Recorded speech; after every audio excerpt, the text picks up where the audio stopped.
Hey, what's up? This is Ricardo at Parts People, and in this video, we'll outline the steps for completing a part replacement on your Dell PC. Visit our website and use this coupon for a 5% off discount.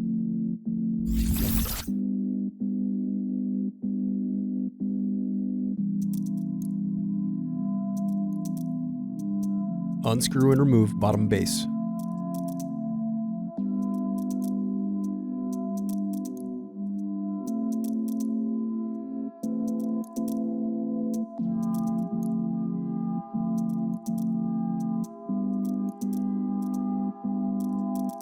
Now unscrew and disconnect battery.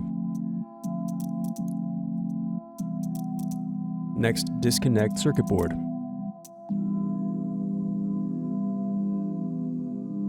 Thanks for watching. Don't forget to like and subscribe if you enjoyed this video. And if you need more, check out this playlist to watch other tutorials for your laptop. You can also click here to find parts for your laptop at partspeople.com.